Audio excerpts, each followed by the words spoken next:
Welcome back to another episode of Rock Boys Football. Dill, Kirby Smart, the Georgia Bulldogs, been on an absolute heater the last week on the recruiting trail. And I'll say this, if you're a Georgia fan, you're sitting here, number 2 class in the country, 6 players in the top 100 committed to this program. Best part about this, Georgia ain't done. If I'm a betting guy and I'm saying, hey, who's going to finish with the number 1 class in the country, I think Georgia has the most clear path to finish with the number 1 class in the country, which really isn't all that big of a surprise. And I don't even know if Kirby Smart gives a damn about it, but it's a fun conversation for us fans to have. Dill, I feel like today is a nice time to take a step back. I feel like we've talked a lot of Georgia on the recruiting trail, but it's been a lot of breaking down commitments. Take a step back and say, hey, what's the best part about this Georgia class in 2026? What's the most concerning part still about this class in 2026? And hey, who does Georgia need to go out and get over the next couple of weeks and months? Fired up to get into it. I say this all the time, Dill. I love breaking down commitments and talking about visit weekends. These kind of conversations, like the nitty gritty roster building conversations, I think these are the best. Fired up to hear from the Georgia fans in terms of, hey, if you are Kirby Smart, if you're the general manager of this Georgia program, who are you not leaving the 2026 class without? Let it fly in the comment section. Appreciate you guys rocking with it. If y'all do enjoy the content, consider subscribing to the channel. Man, it's been a freaking blast talking this program, and it's going to be a blast talking this program over the next couple of days and weeks. Dill, I will give you the T-box here. Let's start with hey, what's the best part about this class in 2026 when you look at what Georgia has in the fold here? I mean, it's probably got to be that secondary group. It's Like, you elite. look at how many guys they have committed, not just like how many guys, but like really premier guys at the positions, guys who have different skill sets. I think that secondary class, that's probably one of the best secondary classes we've seen from any team in the last few years. Yeah, and look, Georgia has brought in some really good secondary classes. I don't know if we've seen a better one. And for me, it's two different things. It's one, the athletic profiles. Like most of these guys are big guys in the back end that run really, really fast. But then I think, secondly, like you said, there's a lot of versatility. There's not only a lot of different skill sets, but there's a lot of versatility amongst these players. I mean, you look at Chase Calicut and say, hey, he could play all 5 positions in the defensive backfield for Georgia. That is something they value. If there's 2 things that are most important to Kirby Smart when he's looking at these guys he wants to add to his program, one, do you have the athletic profile to go on and be a top 10 NFL draft pick or go to the NFL or be a guy that's a first-team All-SEC guy? Plenty of that in this class. Secondly, versatility. Hey, we want to be multiple. We want to figure out the best way to get our best 11 football players on defense. You got to be able to do a lot of different things. And I think Georgia has both of those boxes checked in the back end. Dill, my answer, it's probably going to be a singular guy. And I think it's going to be James Johnson and what they've done on the defensive line. This was a tricky class to build an elite defensive line class because it was a weak class. It was a thin class and it was a weak class, especially at the top. Locking in a guy like James Johnson, who I believe to be one of the few difference makers in the middle of the defensive line, it's been something that has always separated Georgia, and getting a guy like James Johnson in a class where it was very hard to do so, I think is really big for Kirby Smart in Georgia. And even to just like reassert themselves over Texas. I mean, that was a battle. Yeah, Like sure. Georgia kind of, you could tell why they beat Texas the 2 times they played them is because they were tougher. They were more physical, especially on the defensive front. I mean, Texas kind of, you've seen them make very clear push Sure. to raise that part of their game. So to Yep. go out there and kind of win for the guy, if you will, for both schools, I think that was top priority 1 for both in the interior defensive line. I do think not only, again, obviously landing really good players is huge just generally, but considering it looks like Georgia and Texas are going to be right Yeah. there at the top for the next 10 years until either Kirby or Sark leaves, I think it's big to go beat them out Yeah, there. yeah, that is actually probably the best way to look at it. So we're getting a really good football player, but we're also playing keep away from the team that we're going to be competing with to win SEC championships and national championships over the next decade. Dill, least favorite part or the part of this class that is most concerning. What do you have for us? I'd probably say the wide receiver position, Yeah. just because it doesn't look, and I get that they landed a good class last year, but Yeah. I look, when you bring in a quarterback like Jared Curtis, I think you'd probably really like to bring in, and this is like nitpicking for sure, because Yes. I think the linebacker class may be one you look at now.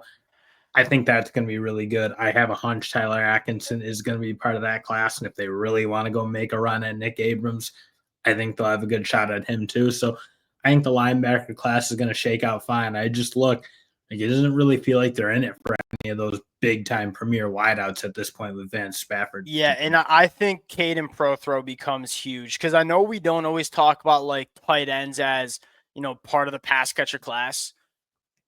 Caden Prothro is a little bit different, especially his skill set as a pure pass catcher. Is there some room for improvement in terms of what he can do as an inline blocker in the SEC? Yeah. And Caden Prothro is a guy that I'm comfortable just sticking him at wide receiver. Like he's got a narrow frame. I'm not sure how big he's going to get, regardless of him playing tight end or wide receiver. Difference maker when it comes to a pass catcher. It's really important. We know Georgia wants to run their passing attack at times when they have dudes through the tight ends. Yes, maybe a little bit to be desired in the wide receiver room. You land a guy like Caden Prothro, you start to feel pretty good. Here's mine, and it's the offensive line, and it's not because I don't like the names Georgia landed, especially the in-state kids. Graham Houston, Zachary Lewis, and Zyke Helton. I trust Georgia in their evaluations. They normally are pretty damn good. None of those guys are tackles. Kenny Ogboko, I personally think is a tackle. The thing that I'm kind of maybe nitpicking is I want two tackle bodies. And you miss out on Jackson Camwell. You miss out on Malachi Lee. I only see one tackle body in this class. And that's that position that if you don't get right at the high school ranks, it's really hard to find a starting tackle in the portal that can play at the SEC and that can play to the standard that Georgia's going to be looking for. Now, And one other, I'd say I'm curious about what Georgia fans think is the pass rushing room or the edge rusher room. Like, yeah, I sure. look, this is another one that I kind of wonder how this is going to shake out for the Dogs and Kamari Brooks. Obviously, you like him, but is that when you prefer to pull in 2 to 3 guys each cycle? And again, you look at their 2025 class, they landed 5 guys in the top 50. So, like, it's not, I wouldn't necessarily think was going to be a big haul for them in the edge room, but I do wonder what you what the Georgia fans think about that, because that's been a position, again, similar to like the interior defensive line. They've really been able to stack year after year, really deep groups. So I'll say this, and I got to raise my hand and say I haven't really dove in to a ton of the 2027ers yet. I've heard that both the tackle position and the edge rusher position in this state and in the region, I'm talking Georgia, Florida, is really, really good. And so maybe that was kind of the process where it's like, hey, we're not going to get into the bidding wars for some of these crazy players in 2026 because we know in 2027 it's an absolutely loaded group. And so we'll see how Georgia does in 2027. I would project that Georgia fills it up with tackles and edge rushers in the 2027 class. Here's the next question, though. Who is next? And you look at the name, and this is kind of the fun conversation for Georgia because you got a really stinking good class right now. Number 2 class in the country as we sit here in the end of June. All the names that are not highlighted in red, legitimate, high-end, blue-chip caliber football players. I'll put you on the spot. You're Kirby Smart. You're the general manager.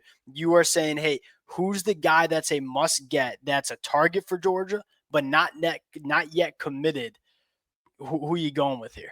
I think you said it. It's got to be Prothro, because I don't see any other real difference Yeah. makers in terms of being able to be offensive weapons. And I do think the fact that Jared Curtis is in this class, you want to be able to get something out of him that's a little bit different. You Yeah. need guys who can really catch the ball and be difference makers. And I don't look like, I get Tyler Atkinson feels like the obvious one, but Yes. I feel like they'll have options. I think, again, Yeah. if they want to turn up for Nick Abrams, they can probably do it and make a really good push at him. I They'll just don't land. see. Hey, if they want Nick Abrams, they'll land him. I think that has a lot more to do with like what it looks like. And here's what I'll say. I wouldn't mind seeing them go out and just land Nick Abrams, who I think so. I mean, he's 6'2", he's 220, he's got 34 in terms. I think Nick Abrams is an absolute dude. And then it puts you in a spot where it's like, all right, you're still going to make a run on Tyler Atkinson. In-state linebacker, 5-star prospect. Georgia's going to be as aggressive as possible.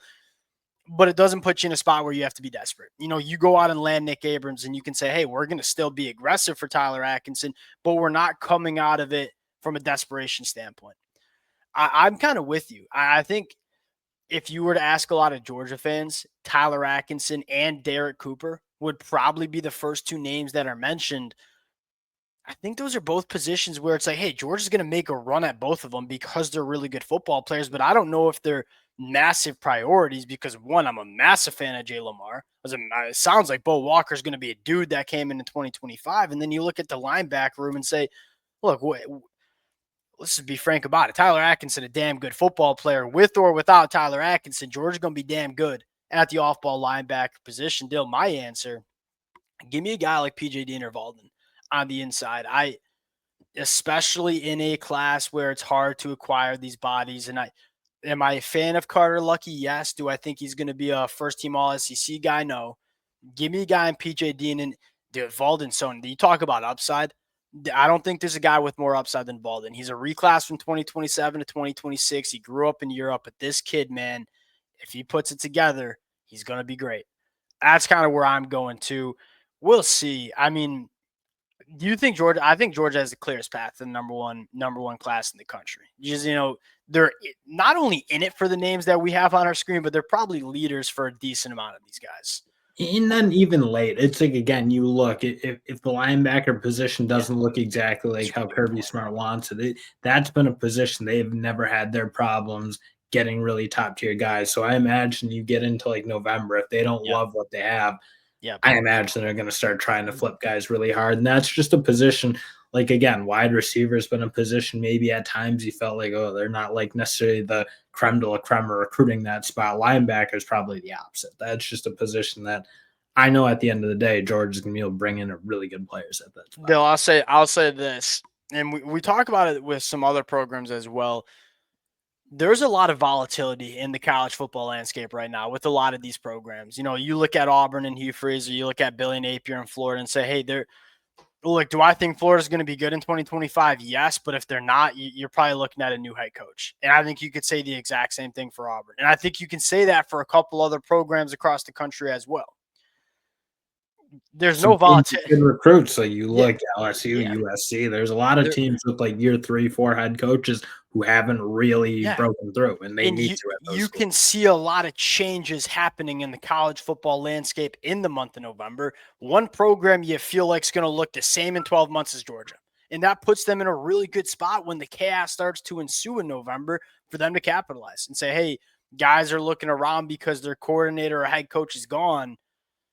Well, gosh darn it, Georgia is going to look the same in 12 months, and they're going to be able to capitalize.